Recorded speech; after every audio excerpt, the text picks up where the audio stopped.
Hi, my name is Jimmy Williams with NFL Draft Diamonds.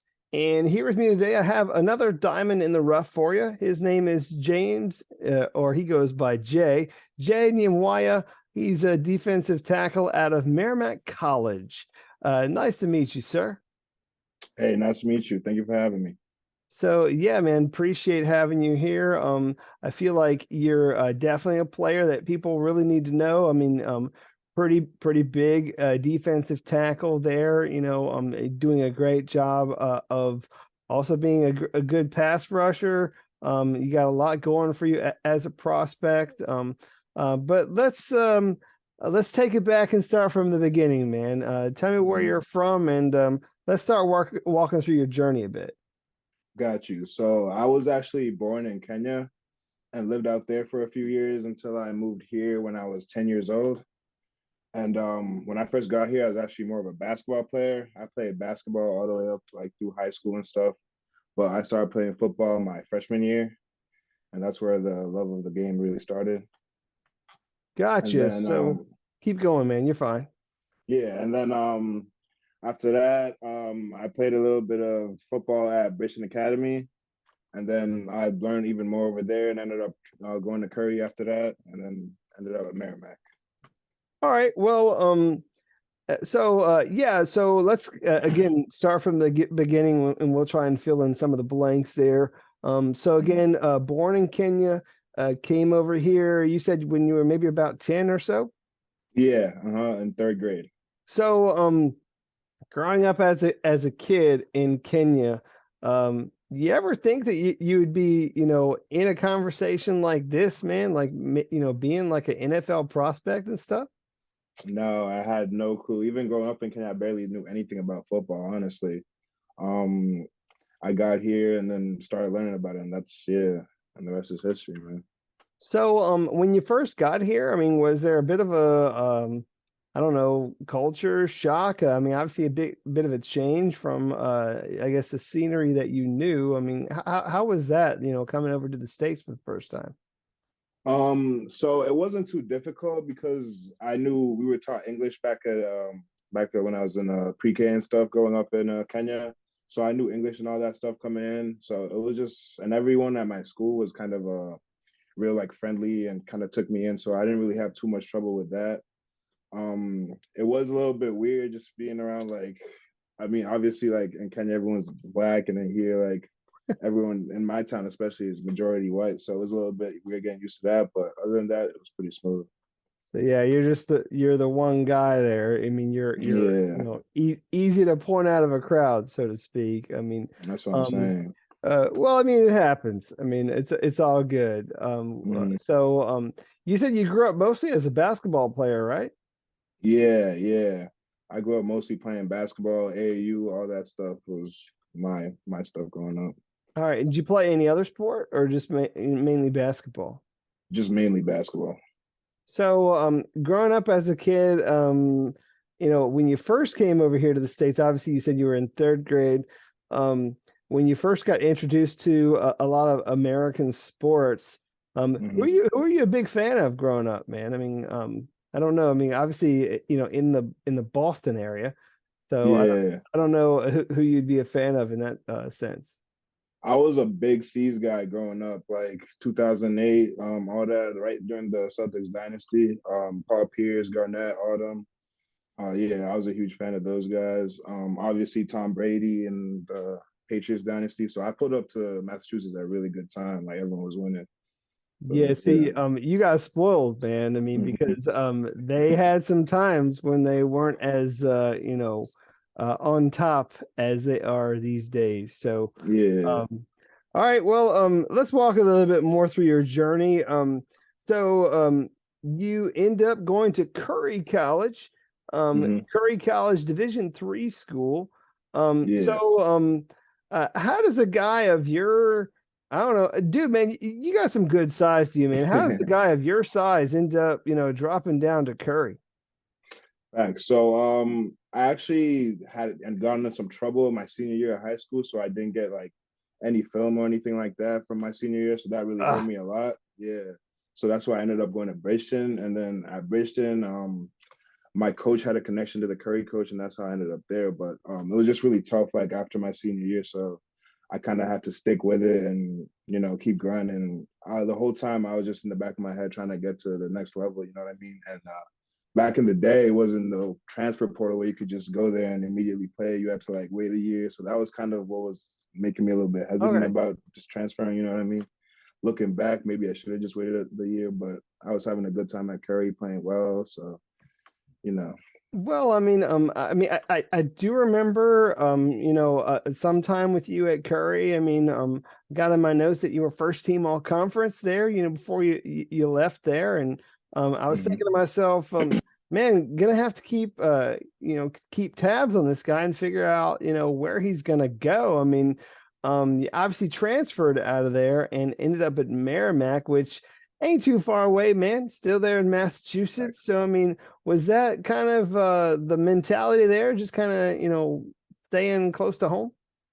Yeah, yeah. Merrimack is like pretty much my backyard. So I was like, they moved up to D1 and I wanted to go up a level. So it pretty much worked out. And it was one of the best decisions I've made.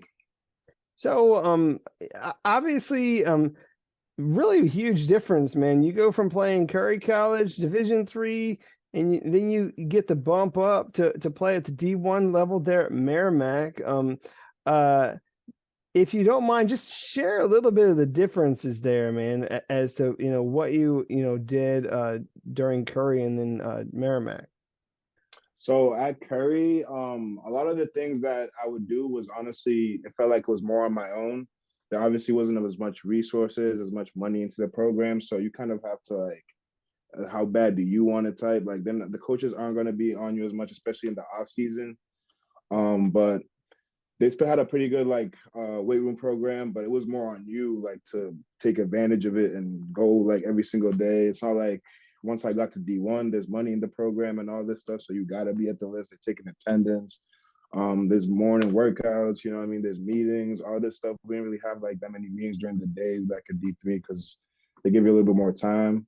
So it was really a big difference. But I think I kind of like was working myself up to it. I was knew I was gonna do that, and I was gonna go up there and get to that level of work. So I was kind of just doing my own thing, like trying to keep up with the that type of intensity that I would eventually get to. So, obviously you ended up, getting there at Merrimack, and you're big defensive lineman. For people who don't know, man, drop your current height and weight. Right now I'm 300 pounds, 6'4". So 6'4", 300 pounds. So where's that going to put you on that defensive line? Where do you see yourself fitting in there? I see myself. I could play the three tech. I could play nose at the zero. I could probably even play a little bit of DN, but that's not what I did too much at Merrimack. But I could honestly play all over the line, Right. just Well, like practice. but just so the people know, where do you have the most experience? Most experience would be at nose and three tech. All right. Well, certainly a guy who can, come in and be that three tech. Um, but I know also, you can get after the quarterback, man. I was looking at some of your stats. What was it, like 5.5 sacks this past season, right? Yep. So, so you as a pass rusher, how has that developed over the years, man? Like, what's your favorite thing to do there at the line? My favorite move. Let me see. I'll probably hit him with a little juke and then cut inside. You know what I'm saying? Then with a Okay. swim move over inside. But my I just learning how to pass rush. I feel like I learned a lot more once I got to Merrimack. I got to Merrimack like during the spring semester, so I was there for spring ball and all that, and I was just soaking up everything. Like I would hit up the coach, like ask him if he could do extra work with me. We did a ton of extra work over the summer, so that he really got me right on my pass rushing and doing all that stuff. So, again, a lot's changed since you entered college, man. When you look at yourself now versus like 4 or 5 years ago. For So, sure. like, I want to hear it from you though. What do you feel is like the biggest difference between, Nyamwaya now versus like 4 years ago? The biggest difference would definitely be my work ethic. Like I think having to do stuff on my own at Curry really kind of instilled that in me. Like just all the time, I gotta keep working, even when it's a little bit of off season. I gotta find something to do. So I think my work ethic has just really gone through the roof ever since I like throughout the years. Yeah. Okay. Well, I mean, as a prospect, I mean, what do you feel is the best thing you got going for you now? I mean, obviously, I feel like you you have some versatility there at the line, but don't want to necessarily spoon feed you my opinion. But how would you answer that? Um, so I would say like I could be used in a lot of different ways. I was on PAT on my team. I was on field goal block. I have a 35-inch vert, so I was really getting up there trying to block that thing. I can play, like I said, all over the line. And at Curry, I was more of a run stopper. So I have a lot of experience like stopping the run. And I did a lot of that at Merrimack too. So I think I'm really versatile. And for me, the sky's the limit. Like I just gotta keep learning, keep grinding. And I think I'm coming off one of my best seasons, and I think I'm just on the upward trend right now. So, bro, you just dropped that you had a 35-inch vert. Are you for real? Yeah, I did. It was crazy. So, have you had your pro day already? Yeah, I had it last Thursday at Holy Cross. So, what are some of the, I mean, was that something you were able to, do there, or did you do that, previously, or how did that pro day look for you? So I had been preparing it for the whole spring. I knew I was going to do it. It was great to have the opportunity to participate in the pro day and be in front of all those NFL teams. It was like I think like 15 teams there. So it was just great to get an opportunity to showcase my talent, showcase my athleticism, and show them that I'm a legit prospect. So yeah. So do you remember some of the numbers that you were able to, I guess, put together during that time? I mean, do you have those? Like, Yeah. I had a 5:04:40. I did a 9:3 broad jump. I had a 4.68 shuttle, and let me see. did you do a bench? I did do the bench, and I only had 14 reps on that. I think that was my worst one, but I think that's Ah, because I have really long arms. I have a 34-inch arm length, and I think that's kind of what was holding me back a little well, bit. it's all right, man. I mean, some of the, who was it a couple years back? Wasn't it like, was it Orlando Brown who had like Yeah. some like silly numbers, and people are like Hmm. dropping him down their boards. I mean, but he's Facts. still doing great right now, Yeah, man. he's balling now. Yeah, It's not holding him back, but I mean, it's still something that you can work on. I mean, for if sure. you totally, want to. I Hmm. don't know. Sometimes, I mean, these drills, I mean, they don't go exactly as we planned, but the one thing that I'd kind of want to point out is a lot of those drills that you talked about, man, when you think about the vert, the shuttle, the 40, things like that, they're showcasing your footwork, Hmm. showcasing your ability to be quick. Um, how do you feel you got there, man? Because those are some good numbers. I mean, how did that all come to fruition? So I was always, I feel like a little naturally quick, especially coming up playing basketball my whole life. That's where I got Right. my foot quickness and stuff from. And then once I got to Merrimack, they really trained me, and their training staff there is like very good. So they got me faster, stronger, and I felt like if I had more time, I'd have even like done better. But you know what I mean? With the resources I had, I really did exceed like what that I thought I was gonna get. Well, I mean, for a guy who's, I mean, let's just face it. I mean, you're 1 year removed from being a D3 guy. Hmm. And so, even though you're a Division 1 guy right now, I mean, there's still, I don't know, man. There's a little carryover maybe, and if we look at you Yeah, through the lens of being a D3 guy, I mean, these are some like fantastic Division 3 numbers, man. yeah, for sure. And so you're in a position where you're knocking on the doorsteps of the pros. You're basically opening up some scouts' eyes. I mean, they're wondering about you. So um you are also able to participate in the Dream Bowl, Hmm. giving you the opportunity to go out there and, showcase yourself on a different stage. How did that event work out for you?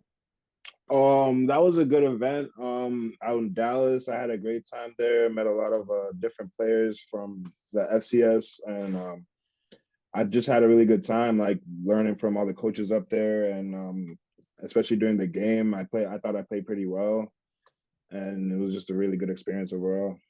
So, I mean, what did you take away the most from that? I mean, a lot of people during events like that, it's all about like building relationships, and just kind of, getting a good handle on, how guys are viewing you as you're being projected, onward. So, what did you get the most out of that experience?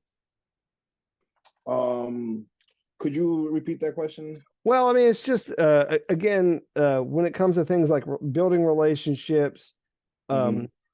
maybe even, I mean, did you meet with any scouts while you were at the Dream Bowl? Yeah, I had talked to the Jets, but that was pretty much it while I was down there. Yeah, Well, I mean, hey, it's still being able to talk to an NFL scout, man. It's probably the yeah. first time you ever did that, right? Hmm.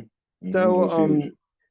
how'd that feel, man? I mean, talking to an NFL scout for the first time.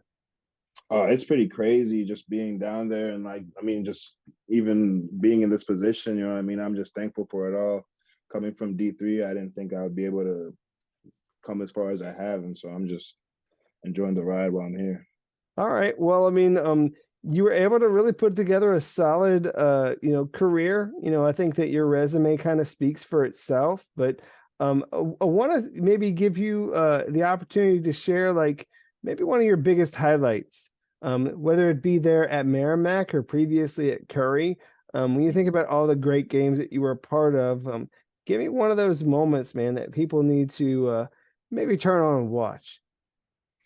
Um, one of those will probably be, I'd say, the second half of the LIU game. I had 3 sacks in that second half, and it was probably one of the best games of my life. The last play of the game, they had the ball and they had fumbled the ball. This is probably my favorite play ever. It's kind of not as flashy as most people's, but they had fumbled the ball and one of the offensive linemen landed on it and actually ended up ripping it out. Mm. And they were about to get in field goal distance and win the game. We were up like 2 points, I think.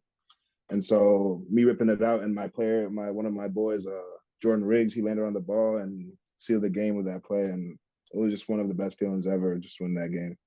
Awesome. So go turn on the LIU tape is basically what we're trying to say here. So um Facts. great.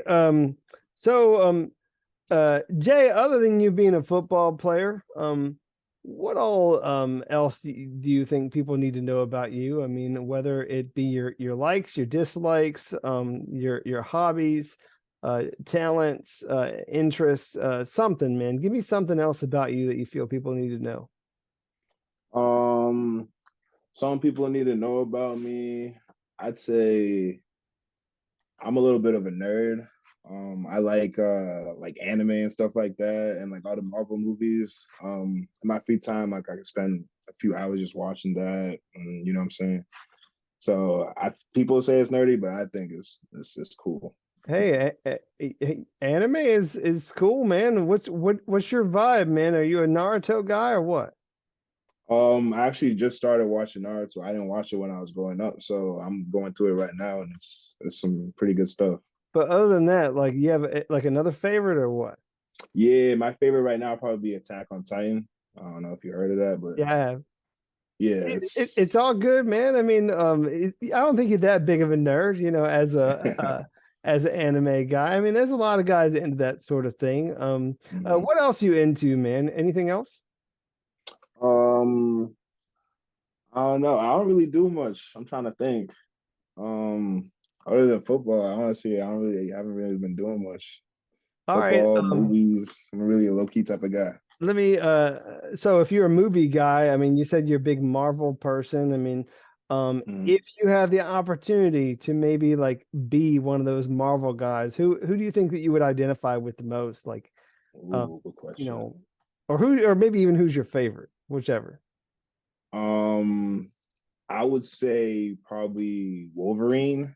Yeah, I know he's not like really in the Marvel universe, but I like Wolverine just because he's badass. Like he can regenerate and do all that stuff. I like to think like I'm kind of a Wolverine. Like if I ever get hurt, I heal quickly. You know what I mean? So I mean, yeah, who the hell else wouldn't want to be Wolverine? I mean, he's one of the most facts. popular guys in the Marvel universe. So Hmm. I mean, I don't necessarily want to be walking around with adamantium in my body, but I mean, outside of that, like you said, yeah, being able to regenerate and be tough as balls. So I mean, that's pretty much what you get out of him if you watch, Yeah. some of those movies and obviously cartoons and the comics and all the other stuff in between. So cool. So one more before we start wrapping things up. Hmm. Favorite cheat meal. Favorite cheat meal, I would say would have to be Five Guys. Just get a burger from Five Guys. That's my thing. You know what I'm saying? So what goes on that burger, man? What's your go-to? I like a little A5 steak sauce on there. I'll get pickles, lettuce, tomato, just pretty regular burger. Let me see, a little bit of ketchup, and that's it. All right, all Gotta right. get the extra patty on it too. All right. Well, I mean, hey, whatever floats your boat, man. I mean, got to get a good burger in these days. So, Thanks. I was trying to talk a little food here because I mean, Hmm. maybe I mean it's almost dinner time where I'm at. So I mean, Yeah, I'm but pretty hungry anyhow, too. as we wrap this thing up, man, I mean, I know that there's going to be a lot of scouts wondering about you. May want to know like what makes you tick. And Mhm. so like uh, as we wrap up shop, go ahead and give them your pitch. Tell them why they need to take a chance on you and bring you in. So go ahead and close with that. Got you. I would say you need to take a chance on me because I'm a really hard worker. If I don't get something the first time, I'm gonna do my best to get it the second time, and I'm gonna keep working. I think the sky's the limit for me. Like I said, if I could get somewhere with a good coach, like I could really do some special things out there. And I got a motor. Like I won't give up until the play is over, and I'm really willing to go out there and do whatever it takes to help the team win. So Yeah, I yeah. mean, I definitely feel like your trajectory is going this way. I mean, I'll just be Hmm. real. I mean, you get a guy first off of your size, man, like we could do so much with that. Whether we put you in really from 0 to 4, man, let's just be real. Like I could put you there at the nose even still. Um, Hmm. some teams may not want to do that because you're 300 pounds, which sounds kind of silly, with a Hmm. guy being 300 pounds being like the smallest guy on the line.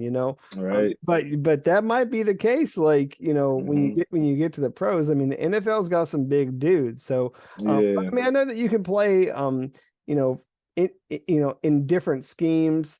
You get a guy who, I feel like is just scratching the surface for his potential. I mean, with your footwork, your raw athleticism, man. Like, there's got to be some coach out there who's just really wanting to have you. So, Man, I really hope wish so. you I wish you best of luck in this process. All right, man. Appreciate it, man. Sure, no problem. Once again, Jay Nehemiah, defensive lineman, Merrimack. Give this guy a look.